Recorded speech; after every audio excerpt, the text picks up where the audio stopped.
오늘은 새로운 정부 정책이 나와서 어르신분들께서 모를 만한 뉴스들을 말씀드릴 예정인데요. 7월달 21가지 혜택 정책 뉴스들을 모아봤으니 어르신분들은 참고하시면 좋겠습니다. 일단 해양수산부에서는 수산물 구매 시 환급 50% 지원 정책을 7월달에 하는데요. 7월 6일부터 12일까지 전국 50개 전통시장에서 국산 수산물을 구매한 후 영수증과 신분증 지참해서 환급 부스로 가시면 온누리 상품권으로 환급해줍니다. 34,000원 이상 구매 시 1만원 환급, 67,000원 이상 구매 시 2만원 환급이 됩니다. 온누리 상품권 환급 행사 참여 시장은 화면을 봐주시고요. 전국 50개 전통시장, 화면에 나오는 이 시장들에서만 진행을 하니 꼭 화면을 보시고 이용하시길 바라겠습니다. 그리고 마트와 온라인몰에서 국산 수산물 구매 시 50% 할인 지원이 되는데요. 7월 17일부터 진행되며 이마트, 홈플러스, 하나로마트, 롯데마트 등 큰 대형 중형마트와 ssg.com, 쿠팡, 티몬, 위메프, 11번가 등 온라인 쇼핑몰도 50% 할인 행사를 진행한다고 하니 영상 화면의 일정을 참고하셔서 수산물 구매하실 때 혜택 받아보시길 바라겠습니다. 7월 8일부터는 소상공인 전기료 20만원을 지원을 하는데요. 연매출 6천만원 이하 사업자로 대상이 확대가 되었다고 합니다. 따라서 자영업 하시는 분들 중 신청 조건 해당되시면 7월 8일부터 네이버에 소상공인 전기요금 특별지원 검색하시면 소상공인진흥공단에서 운영하는 사이트가 나오는데 여기 들어가서 신청하시면 되겠습니다. 먼저 하반기에는 100만원 한도 내에서 어르신 안전 인테리어를 할 수 있는 재가노인주택 안전환경조성 2차 시범사업이 시작이 됩니다. 일부 어르신분들이 혜택을 받으실 수가 있고요. 현재 시공업체를 모집하는 기간이라서 현재 신청 기간은 아니지만 하반기 시행 예정 정책이며 1인당 생애 100만원 한도 내에서 노인 관련 집 인테리어를 신청할 수 있습니다. 낙상 예방을 위한 문턱 제거, 미끄럼 방지 타일, 안전의자 조명 등을 신청할 수가 있고 화재 감지기, 자동가스 차단기, 문 손잡이, 높낮이 조절 세면대, 문 교체 등 인테리어를 신청할 수 있는 정책입니다. 신청 자격은 장기 요양 수급자로 본인 또는 가족 소유의 집에 거주하는 자가 신청 가능하고요. 하반기 시범 사업은 전국 건강보험공단 운영센터 소재지로 226개 지역에서 5,400명을 모집할 예정입니다. 따라서 이 혜택은 선정 기준에만 부합하면 꼭 신청하면 좋을 노인 정책인데요. 신청 기간은 아직 공지되지 않아서 하반기 신청 기간 공지가 나온다면 영상으로 바로 말씀드리겠습니다. 좋아요, 구독 한번 해주시고요. 지난 5월 30일에는 2014년 제11차 건강보험정책심의위원회가 열렸는데요. 여기서 고혈압 당뇨 환자 지원금에 관한 아주 중요한 정책 관련 내용이 나와서 말씀드리려고 합니다. 지난 트렌드 라디오 채널에서는 올해 고혈압 당뇨 지원금 시범 사업 확대에 대한 내용을 말씀드렸는데요. 그때 가장 문의를 하셨던 게 시범 지역이 어디인지, 나는 받을 수 있는지 질문을 많이 하셨습니다. 하지만 8월부터는 그런 질문을 하실 필요가 없는데요. 바로 이 고혈압 당뇨 지원금 시범 사업이 이제 전국적으로 확대가 되기 때문입니다. 트렌드 라디오에서 유튜브 최초로 전달드린 내용이고요. 보건복지부 11차 건강보험 정책심의위원회 회의 자료에 관련 내용이 나와 있는데요. 관련 내용을 한번 읽어보겠습니다. 이 자료를 보시면 두 가지 측면에서 고혈압 당뇨 환자분들에게 도움이 될 만한 내용이 있습니다. 먼저 고혈압 당뇨병 환자의 병원비 부담률이 줄어듭니다. 정부는 만성질환자의 통합관리료 수가를 신설하고 8월부터 건강보험에 적용할 예정인데요. 고혈압 당뇨병 환자가 동네 의원에서 통합관리 서비스를 신청하면 의원은 검사 등을 통해 환자 맞춤형 관리 계획을 세우고 교육과 주기적인 환자 관리 서비스를 1년 주기로 제공한다고 하고요. 따라서 정부는 고혈압 당뇨병 통합관리 서비스에 참여하는 환자의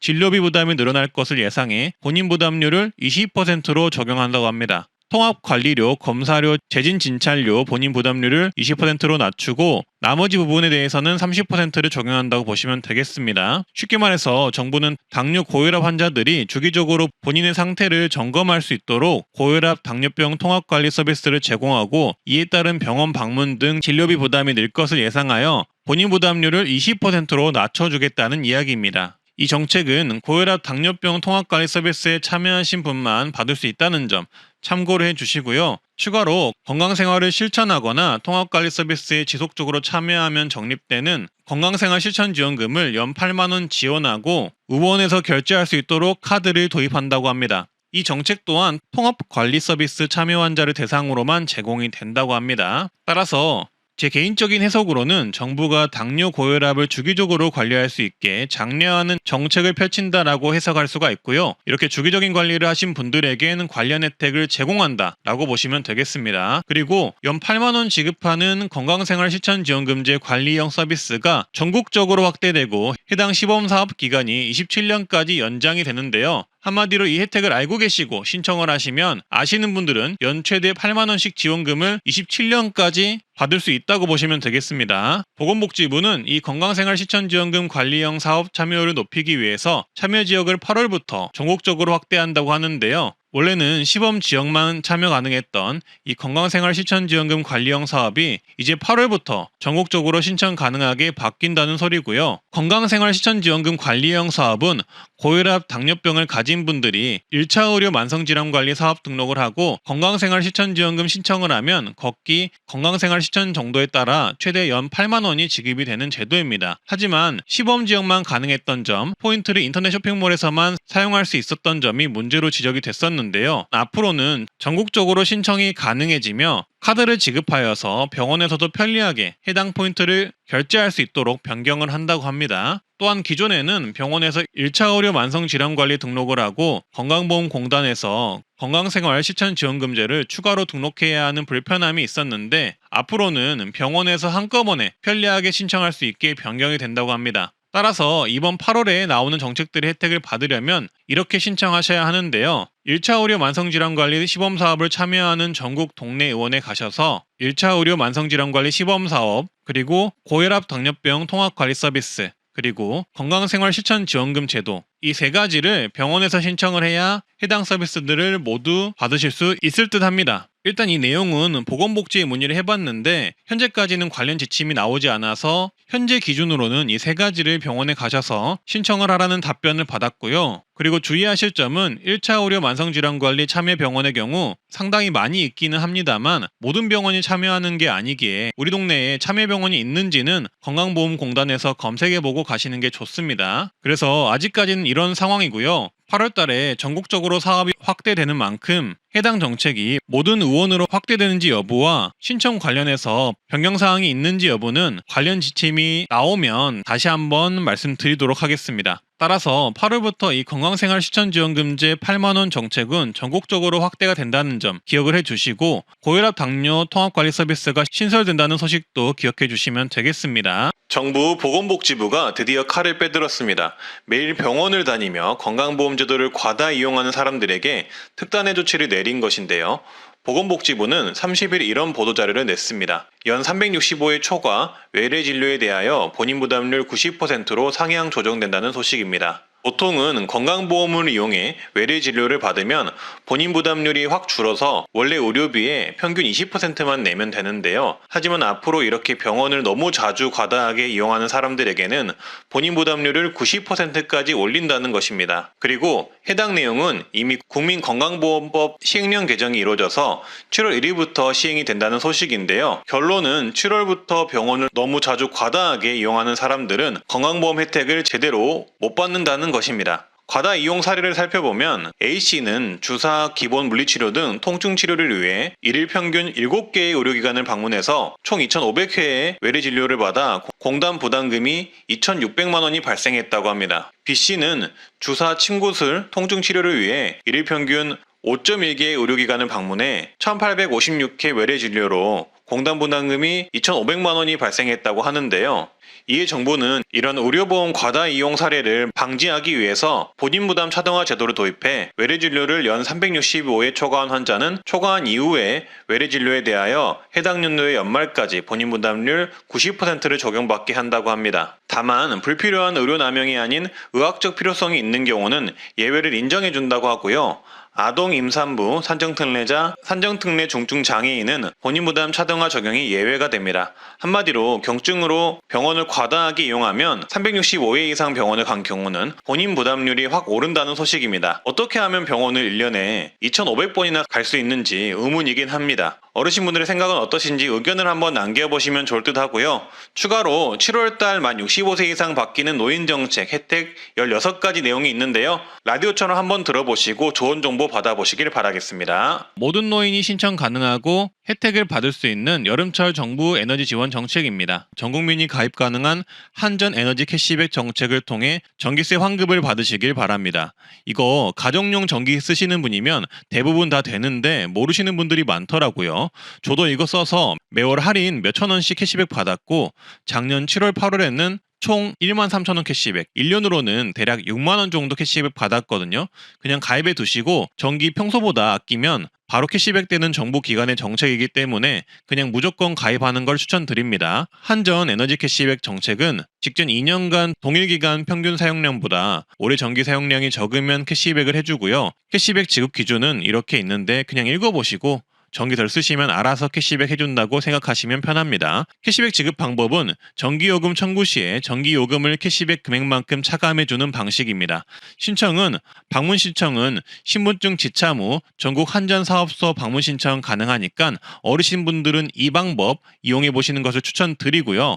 온라인 신청은 한전 에너지 캐시백 검색하셔서 홈페이지 들어가셔서 가입하시면 됩니다. 너무 쉽죠? 그러니까 이거는 무조건 가입하시는 것을 강력 추천합니다. 가입해 두시면 100원, 1000원, 만원이라도 그냥 알아서 깎아주니까요. 이거 일단 적어 두시고요. 다음은 최근 근로자 65세 정년 기준을 완전히 폐지한 곳이 있어서 화제인데요. 관련 뉴스입니다. 한전은 이번 주말에 정기 근로자 연령 제한을 전면 폐지하겠다라고 발표했습니다. 초고령 사회의 새로운 일자리 기준을 선도하겠다며 송배전 근로자 11종의 기능 자격 연령 제한을 폐지한 것인데요. 앞으로 체력과 건강 중심의 기준을 강화하고 고령화 사회를 국가 차원에서 적극적으로 준비하는 전환점이 되길 바란다며 해당 보도자료를 냈습니다. 한마디로 건강하다면 정년과 상관없이 계속 일할 수 있다는 것이죠. 다만 건강 기준이 제시되는 만큼 몸 관리는 이제는 필수일 듯 합니다. 한전의 이러한 발표는 사실상 다른 회사들로도 여파가 클 것이라고 보고요. 앞으로 정년 연장이나 폐지와 관련해서 기준점이 될 수가 있는데요. 해당 내용을 더 살펴보면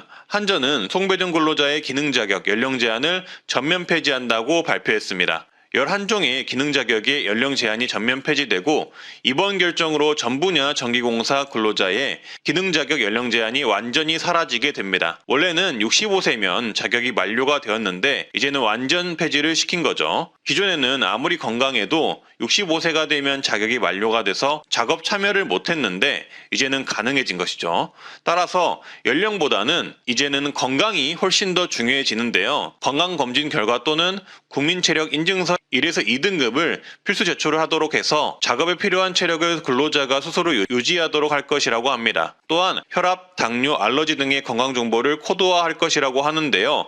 이제 앞으로 연령보다 내 건강과 체력이 중요한 시대가 열리고 있음을 알 수 있는 대목입니다. 비록 한전이 정년 폐지 시대에 포문을 열었지만 앞으로 많은 회사나 관공서에도 확대가 되지 않을까 싶고요. 건강관리는 필수 조건이 될 것이라고 하니 건강관리에 각별히 유의하시길 바라겠습니다. 다음은 65세 노획연령 기준 폐지가 되고 70세로 상향한다는 소식이 있어서 세부 조사를 해봤고요. 앞으로 서울시도 노인연령 기준을 만 65세 이상에서 만 70세 이상으로 올린다라는 언론 기사를 봐서 해당 내용에 대한 조사를 좀 더 세밀하게 해봤는데요. 서울시가 노인 연령 기준을 상향을 한다면 65세 이상이 받을 수 있는 복지 혜택들에도 영향이 있을 수 있기에 주의 깊게 보셔야 할 듯하고요. 서울시, 즉 수도의 이러한 변화는 전국적으로도 영향이 클 수 있기에 어르신분들이라면 해당 내용 꼭 한번 보시면 좋을 듯합니다. 따라서 정확한 팩트체크를 위해 서울시 보도자료를 입수를 해서 말씀을 드릴 텐데요. 서울시는 인구정책 기본계획을 6월 17일에 발표를 했습니다.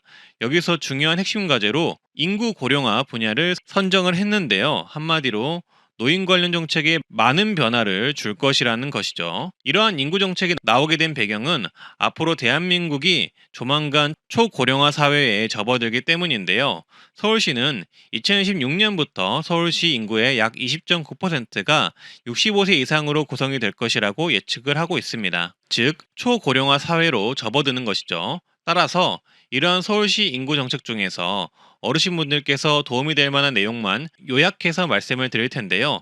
현재 어르신 관련 서울시 인구정책 기본계획 내용은 약 3가지로 정리해 볼 수 있습니다. 정년제도 개선 및 일자리 분야 변화, 노인 주거 복지 확대, 노후생활 및 복지 서비스 연령 기준 개선, 이렇게 큰 틀에서 3가지 분야가 있고요. 일단 먼저 정년제도 개선 및 일자리 분야 변화를 말씀드리겠습니다. 서울시는 정년제도 개선 및 계속 고용 지원을 위한 계획 등을 세울 예정인데요. 서울시는 2031년부터 사회복지 서비스업 분야 인력이 전국 기준 약 58만 4천 명이 부족할 것이라는 분석에 따라 사회복지시설 종사자의 계속 고용 보장 방안을 연구할 계획이라고 합니다. 한마디로 사회복지 서비스업 분야에 대해서 인력 부족이 발생할 것 같으니 정년 연장 등 방안을 마련해 보겠다는 것이죠. 현재 사회복지시설 종사자의 인건비 보조금 지급 연령 상한 기준은 종사자는 60세, 시설장은 65세로 규정하고 있는 상황입니다. 만약 이 부분을 개선을 한다면 사회복지 서비스업 분야에서 정년 연장 그리고 일자리 증가를 기대해 볼 수 있겠죠.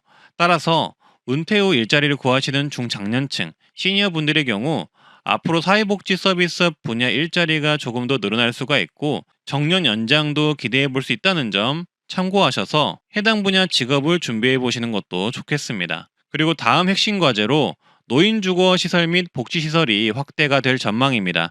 일단 서울시는 초고령화로 인한 노인주거와 요양시설을 최대한 확보한다는 계획인데요. 따라서 현재까지 비선호시설로 인식되고 있는 요양시설은 복합시설로 조성을 한다고 하고요. 어린이집처럼 필수시설로 인식할 수 있도록 변경할 계획이라고 합니다. 한마디로 현재 동네마다 있는 어린이집처럼 앞으로는 동네마다 노인 요양시설이 있는 게 자연스러워질 듯 합니다. 그리고 현재 서울은 인구 감소로 폐교가 되는 학교가 8개이고 앞으로 더욱 증가될 예정이라고 하는데요. 따라서 앞으로는 이런 폐교 부지를 인구 변화 대응 공간으로 활용할 듯 하고요.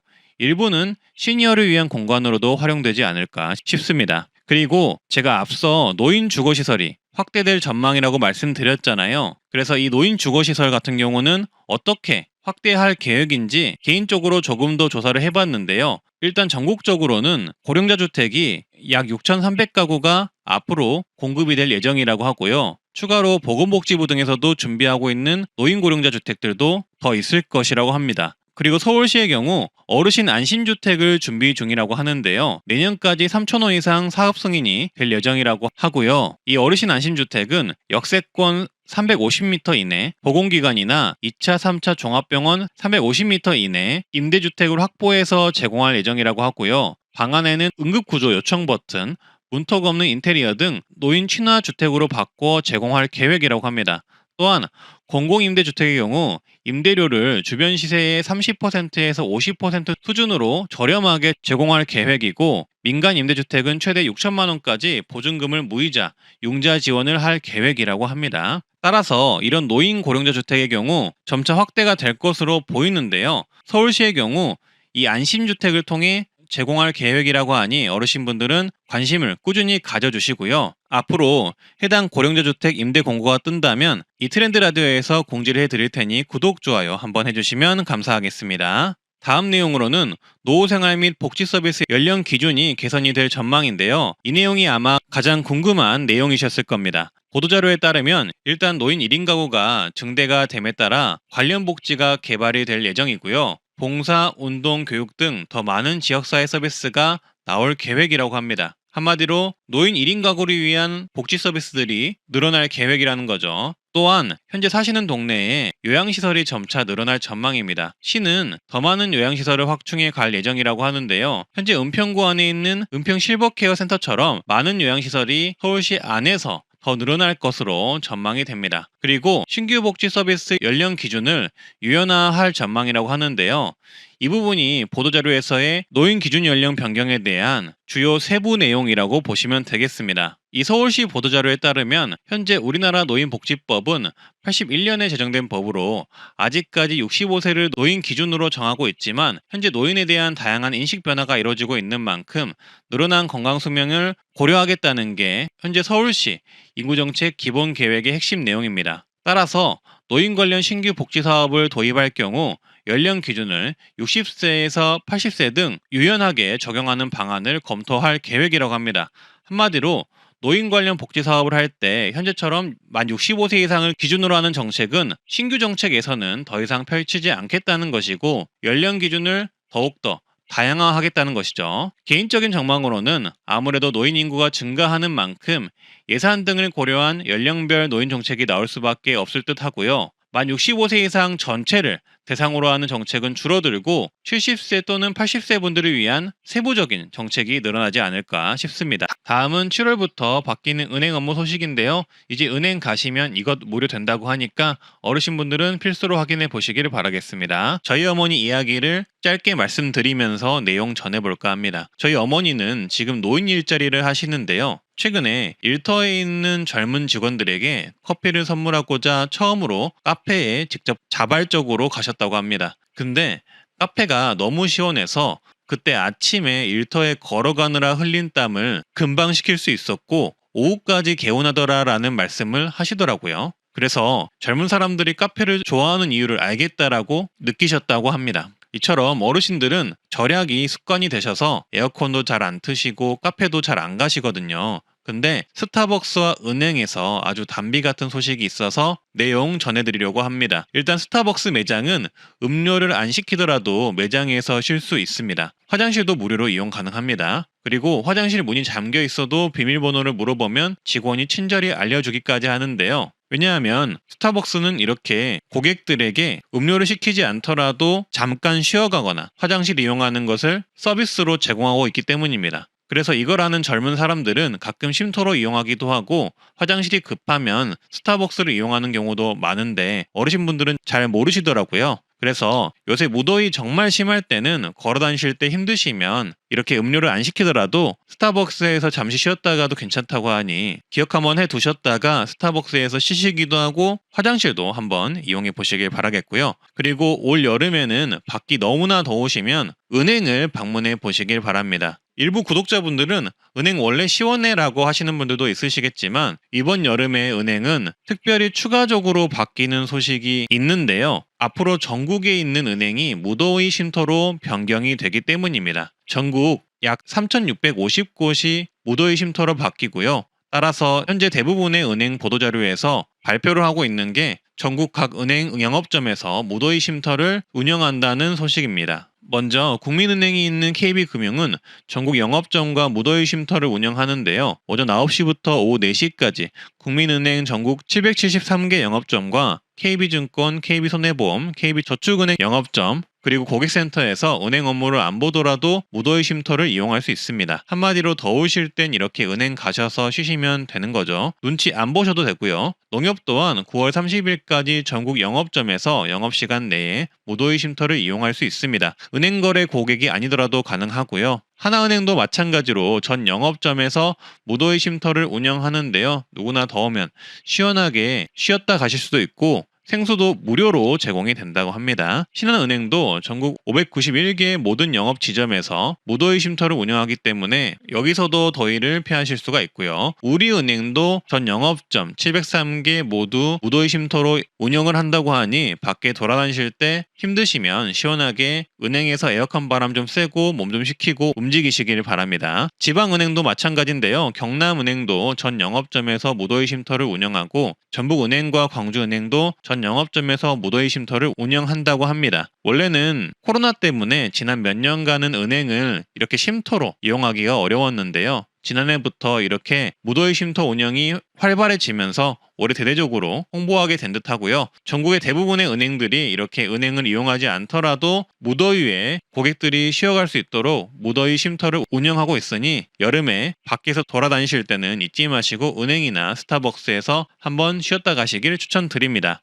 이게 큰 혜택은 아니지만 이런 소소한 내용도 알고 계시면 조금이라도 도움이 되실 수가 있는데요. 요새는 더위가 예전보다 너무 심해져서 열사병, 일사병도 주의를 해야 하는데 어르신분들은 이 내용 참고하셔서 어디 이동하실 때 너무 무리하게 이동하지 마시고 은행 이용하셔서 쉬엄쉬엄 이동하시길 추천드립니다. 다음은 7월달 65세 이상 보건소 무료검진 가능한 정책 한 가지를 소개해드리겠습니다. 어르신에게 발병되는 질병 중 정말 무서운 질환이며 감염이 되는 질환이 있는데요. 감기 아니고요. 코로나 아닙니다. 현재 이 자료를 보시면 질병청 자료인데요. 해당 질병은 OECD 국가 중 발생률 1위, 국내 법정 감염병 중 사망률 1위이고요.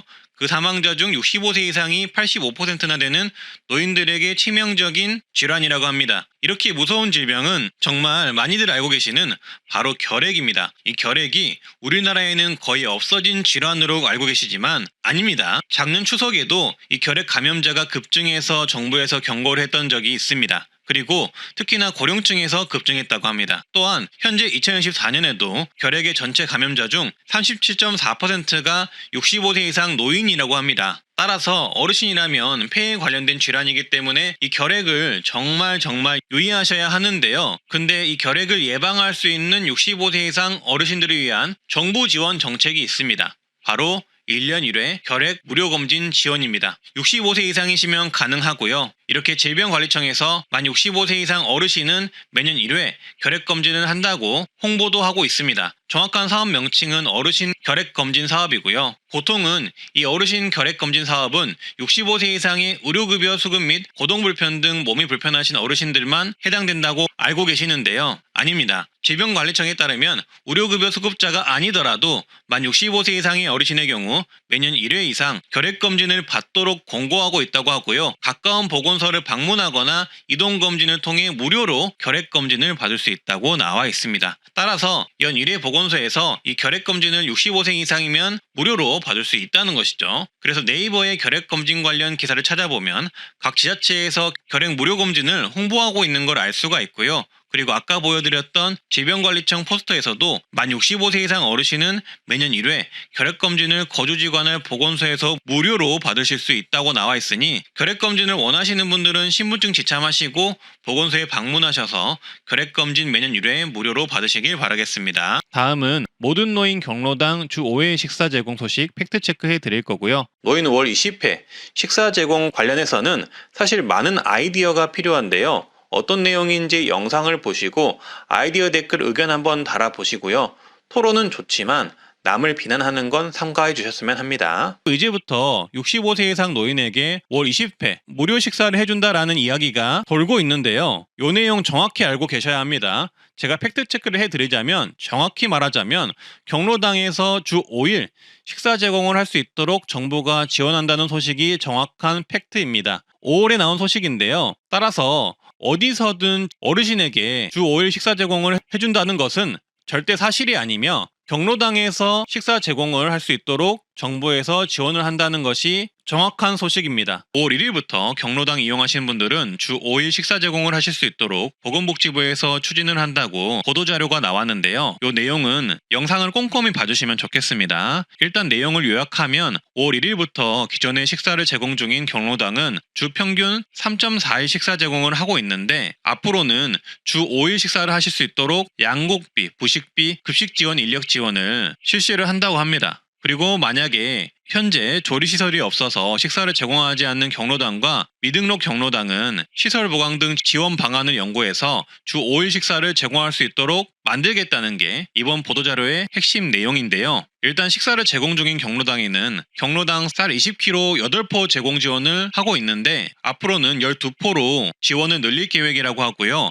밑반찬 구입 등 부식비는 지자체에서 추가로 지원을 한다고 합니다. 그리고 경로당이 노인 일자리 참여자 2.6만 명을 추가로 투입하여서 노인 일자리 제공도 하고 경로당의 식사 제공도 할 수 있도록 할 계획이라고 하네요. 그리고 식사 미제공 경로당과 미등록 경로당은 리모델링 등 필요 현황을 파악해서 지원 방안을 연내에 마련할 계획이라고 합니다. 따라서 앞으로는 이렇게 경로당에서 식사를 해결할 수 있는 일수가 조금 더 늘어날 계획이니 경로당 이용하실 때 참고를 하시면 좋겠습니다. 다음은 7월달 고령자 복지주택, 공공임대주택 모집 공고 리스트 정리해 드릴 테니 저렴한 월세 임대주택 필요하신 분들은 꼭 참고를 해 보시길 바라겠습니다. 65세 이상이시면 이러한 정부 임대주택 신청하시면 선정에 조금 더 유리하니까 필요하신 분들은 꼭 신청을 하시고요. 현재 대전광역시 영구 임대주택 예비 입주자 모집 중입니다. 그리고 서울 5류 행복주택도 예비 입주자 모집 공고 중입니다. 행복주택은 65세 이상 분들이면 신청해 보실 수 있으시니까 꼭 신청을 하시고요.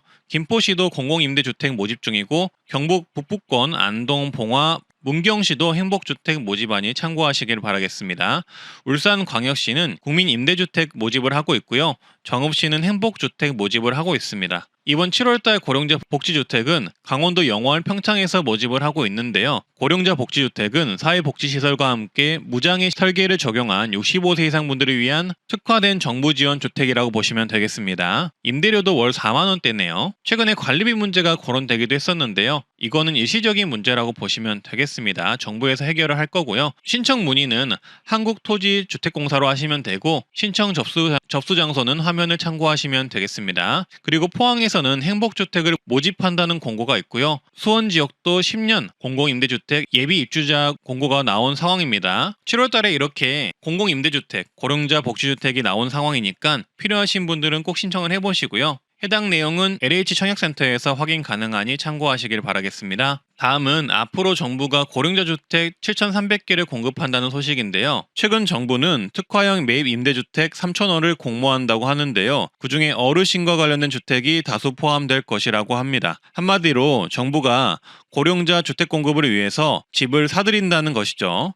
일단 민간 자유 제한형으로 1,300호 정도 주택을 공모 매입할 예정인데요. 여기에 고령자를 위한 주택도 매입을 할 예정입니다. 예시로는 고령자 케어 안심주택이 있습니다. 요거는 제가 검색을 해보니까 기존 주택을 매입하여 어르신들이 살기 편하게 구조를 변경한 주택을 제공하고요. 문턱을 없애고 미끄럼 방지 바닥, 높이 조절 세면대 등을 설치해서 어르신들이 안전하고 편리하게 이용할 수 있는 주택을 제공한다고 합니다. 그리고 어르신들끼리 모여서 활동하는 커뮤니티 공간도 따로 제공을 하고요. 여기에서 어르신 관련 프로그램도 진행을 해준다고 합니다. 그리고 특정 테마형으로는 대략 1,300호 정도가 어르신 또는 장애인들을 위한 주택이 공모가 될 것이라고 하는데요. 고령자 특화주택 같은 경우에는 1,000호가 모집이 되는데 노인 지원 서비스, 그러니까 재가 서비스 같은 경우도 제공이 되고 어르신들을 위한 난간 설치나 엘리베이터 등이 따로 설치가 될 예정이라고 합니다. 또 여기에 추가로 LH도 주거 돌봄을 위한 고령자 주택 6,330가구를 공급하기 위해서 준비 중이라고 하는데요. 최근에 정부가 고령자들을 위한 주택 공급을 확대하겠다고 발표한 적이 있는데 해당 정책이 현재 이런 식으로 추진이 되고 있다고 생각을 하시면 되겠습니다. 따라서 앞으로는 이렇게 어르신분들에게 다양한 노인 특화 주택을 더 많이 제공이 될 것으로 보이는데요. 어르신분들은 이번 기회를 통해서 본인 지역에 이런 고령자 주택을 모집을 하는지 꼭 확인을 한번 해보시는 게 좋을 듯 하고요. 만약 모집을 한다면 지원을 하셔서 저렴한 임대주택을 꼭 이용해 보셨으면 좋겠습니다. 트렌드 라디오 채널에서는 이렇게 고령자 주택을 다양하게 모집을 할 때 바로바로 말씀드릴 테니 꼭 구독, 좋아요 해주시고요. 다음은 7월 지자체 노인 무료 지원 정책 전국 시도군 정리를 해봤고요. 노인분들에게 지자체에서 제공하는 복지정책을 모두 모아봤는데요. 울산 동구는 7월 1일부터 65세 이상 모든 주민에게 대상포진 무료 접종을 실시합니다. 서울 광진구도 7월 1일부터 75세 이상 대상포진 무료 접종을 실시하며 선착순 800명이라고 하네요. 광진구 보건소에 문의를 해보시고요. 함양군 또한 65세 이상 어르신에게 대상포진 무료 접종 혜택을 제공하고 있습니다. 군산시는 65세 이상 기초수급자 등 취약계층에게 대상포진 무료 예방접종을 해주니 군산시 보건소에 문의를 해보시고요. 연천구는 7월 1일부터 65세 이상 어르신 버스비를 분기별 최대 5만원씩 지원을 해줍니다. 제주시는 7월 1일부터 동지역 어르신도 65세 이상이면 버스 무료 이용이 가능하다고 하고요. 과천시는 7월 1일부터 65세 이상 어르신 청소년 관내버스 무료 승차 지원을 하며 분기별 30만원, 연최대 120만원 한도로 버스비를 지원합니다. 다음은 7월달 쿠팡 어르신 인기 제품 소개를 해드릴 텐데요. 현재 뉴케어 구수한 맛이 판매가 1위네요. 이거 어르신 간식으로 정말 인기 많더라고요. 근데 저는 어머님이 당뇨라서 당뇨 있으신 분들은 현재 판매 순위 3위인 뉴케어 당플랜을 추천드리는데요. 당뇨 환자분들도 드시기 좋게 당 조절이 되어 있고 영양식이라서 저희 어머님도 되게 좋아하시더라고요. 그리고 판매 2위는 코끼리 지팡이라고 하는 가벼운 지팡이라고 합니다. 참고하시고요. 아래 링크를 통해 확인해 보시길 바라겠습니다. 다음은 7월부터 저소득 노인 하절기 정부 에너지 지원금 정책이 있는데 확인해 보시고요. 긴급 속보입니다. 여당과 정부는 오늘 16일 고위당정협의회를 진행했는데요. 이 당정협의회에서 민생 지원을 위한 다양한 논의가 이루어졌습니다. 일단 에너지 취약계층을 위해 약 130만 가구에 대해 금년 하절기 에너지 바우처를 작년보다 1만 원 인상된 5만 3천 원을 지원하기로 했습니다. 이 하절기 에너지 바우처는 7월 1일부터 9월 말까지 사용이 가능한데요. 이번 논의로 좀 더 인상된 에너지 바우처 지원 금액을 받을 수 있다는 점 기억을 해주시고요. 이 에너지 바우처는 주민센터에서 편하게 신청이 가능한 만큼 꼭 신청을 하시길 바라겠습니다. 지원 대상과 지원 금액을 꼼꼼히 보시고 대상이 맞는다면 신청을 해보시는 걸 추천드리는데요. 이 에너지 바우처에 대한 자세한 내용은 조금 이따 말씀을 드리고요. 그리고 약 360만 가구에게는 작년에 인상된 전기요금을 1년 유예하는 정책도 추진한다고 하는데요. 이 내용은 세부사항이 나오면 향후 더 자세히 설명드리겠습니다. 일단 먼저 세대 평균 36만 7천 원을 받을 수 있는 2024년 에너지 바우처의 경우 5월 29일부터 주민센터 신청이 가능합니다. 올해 지원 단가가 인상이 되었다고 하고요.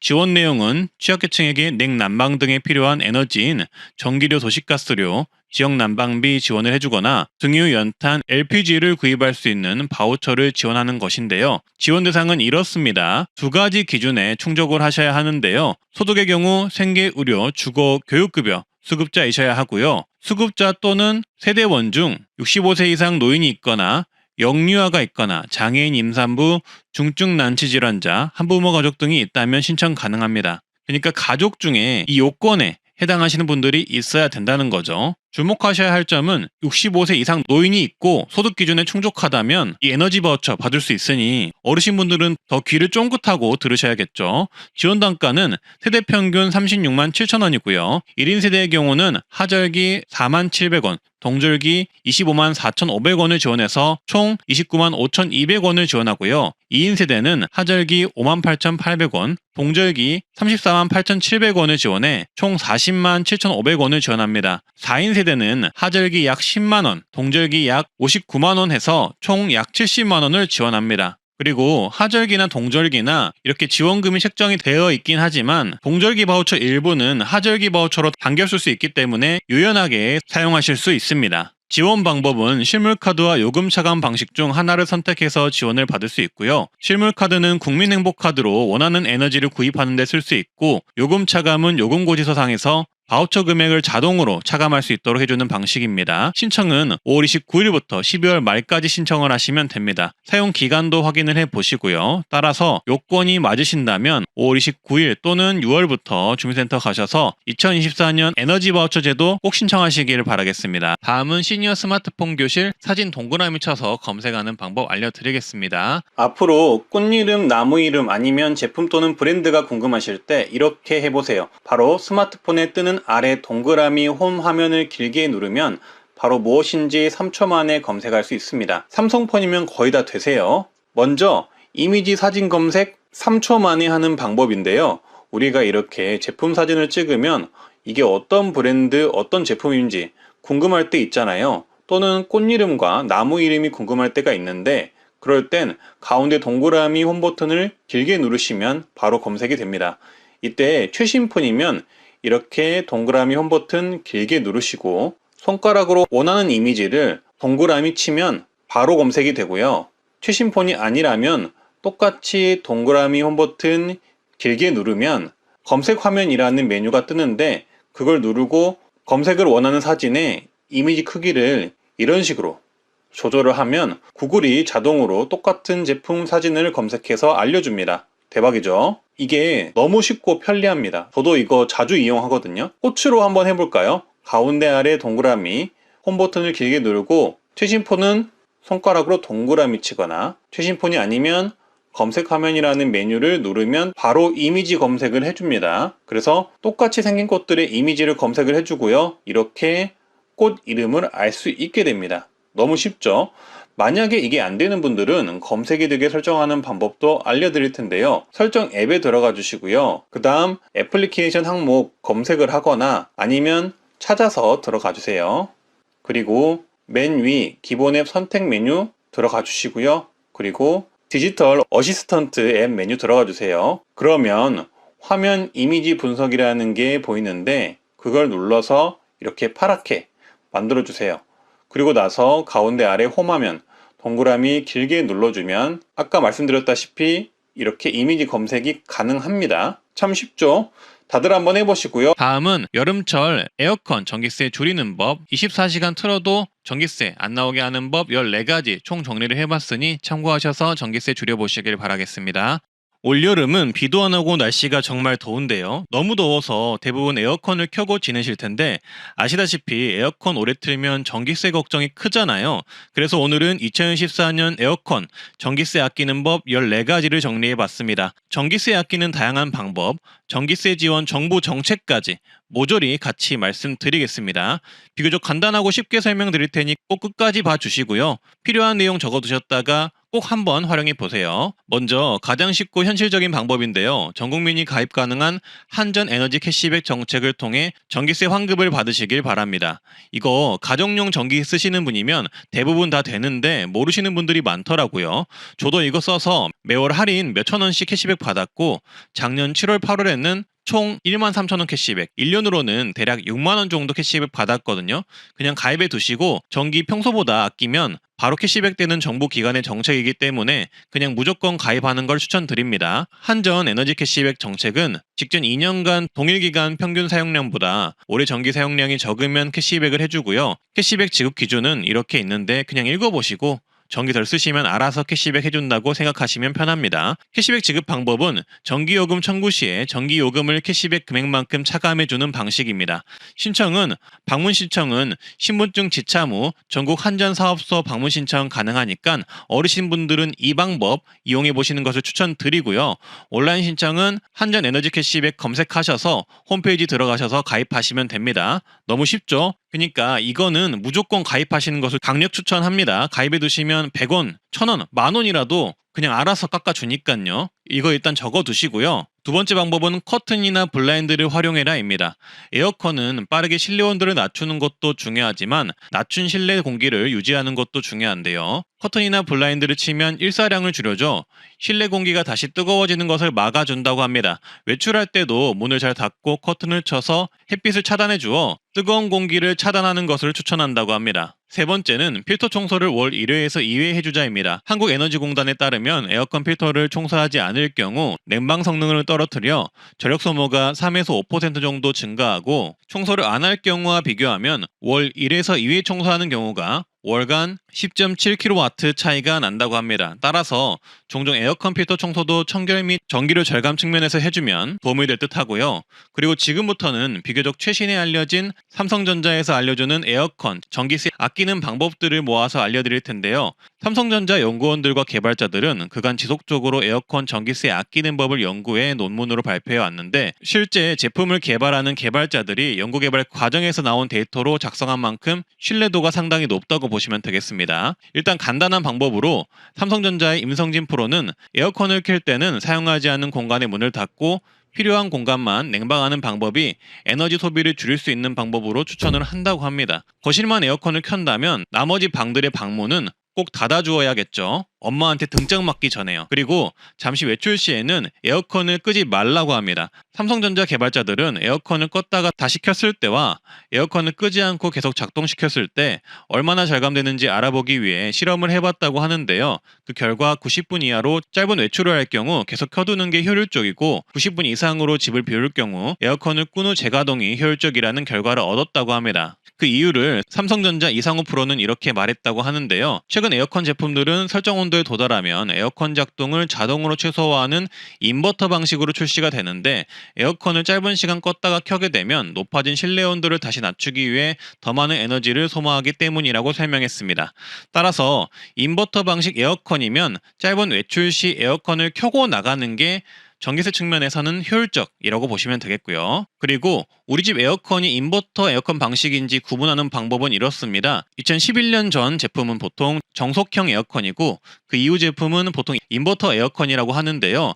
빠르게 정확히 구분하는 방법은 본체에 붙어있는 스티커에 전격 능력이 전격, 중간, 최소로 구분되어 있으면 인버터이고 구분이 안 되어 있으면 그냥 정속형 에어컨이라고 하니 참고하셔서 이용하시면 되겠습니다. 추가로 인버터 에어컨이 좋다고 해서 무조건 지금 당장 정속형 에어컨을 인버터 에어컨으로 바꾸는 것은 추천드리지 않는데요. 집마다 에어컨 사용량은 다르지만 바꾸는데 비용이 훨씬 더 들 수 있기 때문입니다. 에어컨의 노후 정도, 전기세 사용량을 고려해서 교체를 고민해 보시기 바라겠습니다. 7번째, 이 내용은 에어컨을 효율적으로 쓰는 꿀팁인데요. 후덥지근한 날씨, 습한 날씨에는 냉방 대신 제습운전을 해야 한다고 합니다. 습도가 높을 때는 찝찝하고 불쾌한 느낌을 빨리 제거하는 게 중요한데, 이럴 땐 냉방 모드보다 제습 모드를 해야 실내를 가장 빠르고 효율적으로 쾌적하게 바꿀 수 있다고 합니다. 제습 모드 개발자들의 연구 논문에 따르면 장마철과 유사한 습한 환경에서 제습 모드를 하게 되었을 때 냉방 모드 대비 습도 제거 효율이 2.7배 향상됨을 확인했다고 하는데요. 이 말은 제습 모드가 훨씬 더 빨리 실내를 쾌적하게 해줄 수 있다는 말이므로 앞으로 습할 때는 제습 모드 기억을 해주시고요. 다만 해당 뉴스에서는 제습 모드가 냉방 모드보다 전기세가 낮게 나온다는 내용이 없어서 찾아보니 IT 유튜버님 중 테크몽님이 삼성 에어컨으로 실험한 게 있더라고요. 결론은 제습 모드, 냉방 모드, 전기세를 비교해 봤을 때 큰 차이가 없어서 제습 모드를 할 때는 평소 이용하는 냉방 모드 온도보다 1, 2도 정도 높게 이용을 하시면 좀 더 빨리 쾌적해지면서도 전기세 면에서도 이득일 수도 있다고 하니까 저는 이 방법을 추천을 드립니다. 그리고 삼성 뉴스에서는 삼성 에어컨 쓰시면 비교적 최신 모델들은 AI 쾌적 모드를 쓰는 것을 추천한다고 하네요. 8번째, 삼성전자 뉴스룸에서는 에어컨 사용 시 주의사항도 알려줬는데요. 기름기 많은 요리를 할 때는 환기하는 것을 권한다고 합니다.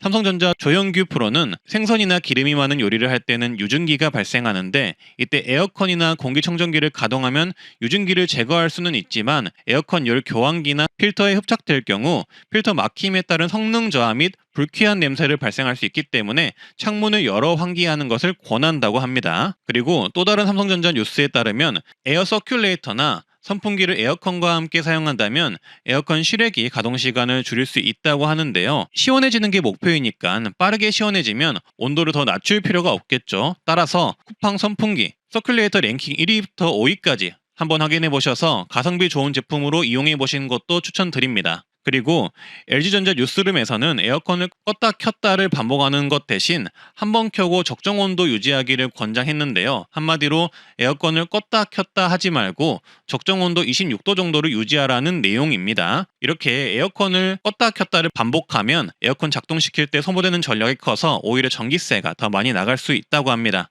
따라서 가장 더운 시간에 켜고 적정 온도 26도 정도를 쭉 유지하는 게 전기세를 절약하는 방법이라고 추천했습니다. 그리고 다음은 에어컨을 구매하실 때 전기세 아끼는 에어컨 구매하는 팁인데요. 에너지 소비 효율이 높은 에어컨 구매를 추천드립니다. 에너지관리공단에서 발표한 자료에 의하면 에너지 소비 효율 등급 1등급 제품을 사용하는 것이 5등급 제품 대비 30%에서 40% 정도 전기료 절감 효과가 있으며 사용 시간이 길수록 절감폭은 더욱 커진다고 합니다. 따라서 예산에 맞춰서 구매하시되 효율 등급이 높은 제품을 하시는 게 전기세 절감에서 유리하다고 하니 비교 잘 해보시고 구매하시고요. 이것과 연관해서 정책도 있는데요. 한전은 고효율 가전제품 구매 비용 지원 사업을 하고 있습니다. 에어컨 구매하실 때 같이 활용해 보시면 정말 좋습니다. 다만 다자녀, 5인 이상 대가족, 3년 이내 출산 가구는 10% 할인, 장애인 유공자, 기초수급자, 차상위 대상자 등 같은 경우는 20% 할인을 해주니 이 할인 대상자를 확인하셔서 해당된다면 신청을 해보시고요. 13번째, 에너지 바우처 정책을 통해 하절기 에너지 지원금을 받을 수 있는데요. 생계, 의료, 주거, 교육급여 수급자 중 노인 영유아, 장애인, 임산부, 중증질환자 등이 가족에 포함되어 있으면 신청하실 수가 있고요. 에너지 관련 지원금을 바우처로 약 4만 원에서 10만 원을 지원을 받을 수 있거든요. 근데 정부에서 올해는 조금 더 인상해 평균 5만 3천 원을 받을 수 있게 한다고 하니까 요거 참고하시면 좋겠습니다. 하절기뿐만 아니라 동절기 지원도 있어서 연간 약 30만 원에서 70만 원 정도 가족 인원에 따라 받을 수가 있고요. 신청도 간편하게 주민센터에서 가셔서 하시면 됩니다. 마지막으로 소상공인 고효율기기 지원 사업이 있는데요. 소상공인이 에너지 효율 1등급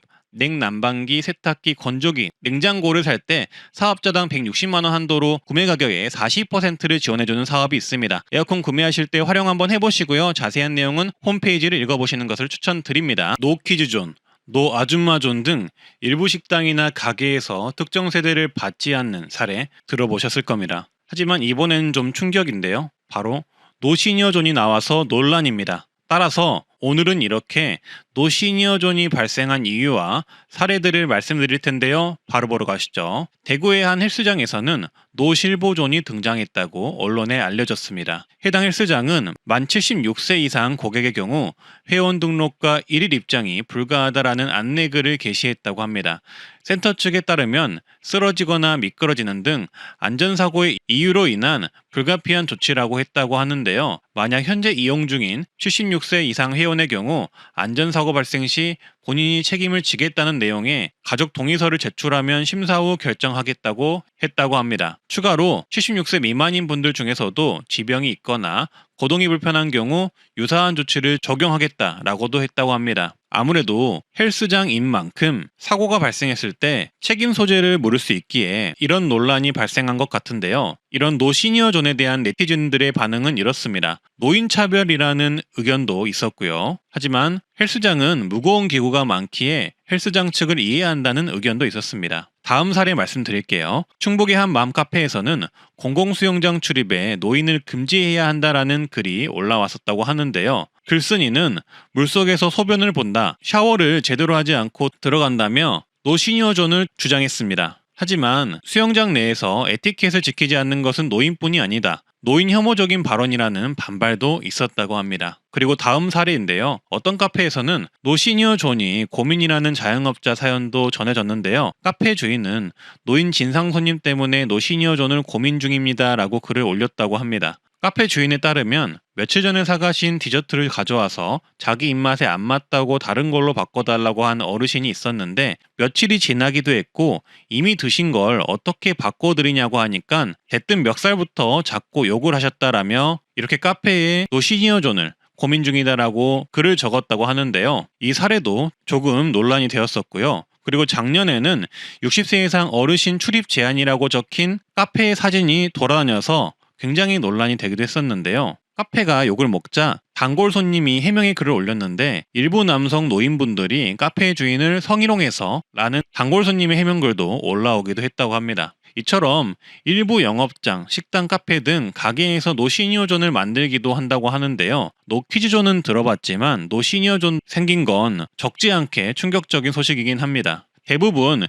개인적인 갈등 때문에 생긴 사례이긴 하지만 뭔가 이런 세대적인 갈등이 점점 더 깊어지는 것 같아 걱정인데요. 영상을 보시는 어르신분들은 이런 노시니어존 어떻게 생각을 하시나요? 댓글 한번 남겨주시고요. 그리고 이러한 세대적인 갈등을 해결할 수 있는 아이디어나 좋은 의견도 함께 남겨주시면 좋겠습니다. 그래서 앞으로 우리가 나아가야 할 방향을 함께 고민할 수 있었으면 좋겠습니다. 현재 우리가 사는 세상은 보이스피싱이 난무하고 보험 사기가 난무하는 시대인데요.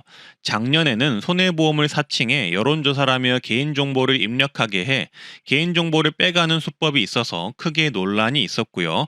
요새는 고객에게 보험료를 저렴하게 줄여준다며 말도 안 되는 거짓말을 쳐서 보험 약속을 잡으려는 사람들이 늘어나고 있는데요. 만약 오늘부터 한국보험조정센터라는 곳에서 기존의 보험료를 싸게 만들어준다라는 전화를 받으신다면 지금 당장 전화를 끊어버리셔야 합니다. 보험 약속 피싱을 당할 수가 있는데요. 어르신분들은 무조건 조심하셔야 합니다. 거두절미하고 일단 실제 통화 내용부터 들어보시죠. 한국보험조정센터요? 네, 보험조정센터인 거고요. 보험료 조정 대상자여서 안내차 연락가고 있어요.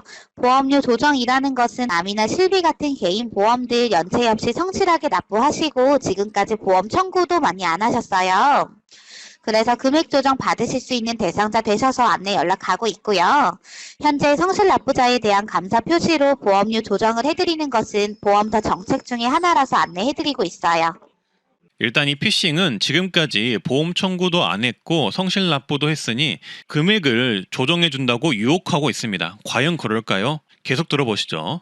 네, 이번 달부터 보험료 다시 산정 받으실 수 있어서 지금 납부하시는 것보다 보험료 금액이 줄어드실 거고요.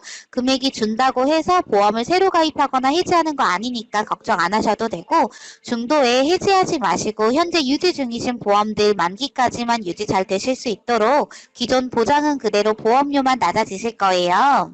여기서부터는 이번 달부터 내가 가진 보험을 새로 가입하거나 해지하지 않으면서도 보험료가 줄어든다고 하는데요.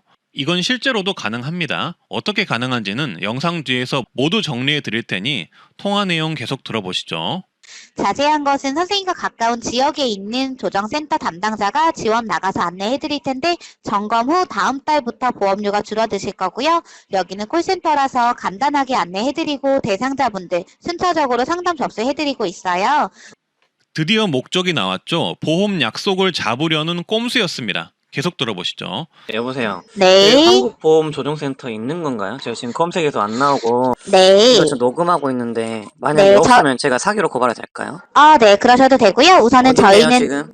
네, 저희는 1차적으로 선생님과 가까운 조정센터 담당자 배정을 위한 1차 콜센터이기 그러니까 때문에 지금 조정 어디시냐고요? 말씀하고 있어요. 조정센터라는 것은 조정센터라는 상호는 어디시냐고요? 은행이나 뭘 말하냐고요? 보험사 말씀드리고 있어요. 마지막에는 실제 통화자가 사실 확인을 하려 들자 고압적으로 화까지 내면서 계속 본인의 스크립트를 읽는 모습이 보였습니다. 왜 이럴까요? 제가 전부 다 간단히 정리해 드리겠습니다. 내용을 정리하면 이 피싱은 한국보험조정센터라고 신뢰도를 올린 후 통화자의 실명을 거론합니다. 그리고 보험료를 성실하게 납부했으니 보험료를 조정해서 이번 달부터 보험료를 줄어들게 해준다고 현혹합니다. 심지어 보험을 새로 가입하거나 해지하지 않으면서도 보험료가 줄어든다고 하니 현혹당할 수밖에 없겠죠. 근데 그러려면 담당자가 직접 찾아와야 한다고 하며 약속을 잡으려는 모습이 보입니다. 보험료 성실 납부자면 그냥 깎아주면 되지 굳이 왜 찾아올까요? 이게 어떤 소작인지 지금부터 말씀드리겠습니다. 해당 보험 꼼수는 맨 처음 한국보험조정센터라고 거짓말을 쳐서 심리적으로 신뢰도를 올립니다. 한국이라는 단어를 듣자마자 국가기관처럼 들리잖아요.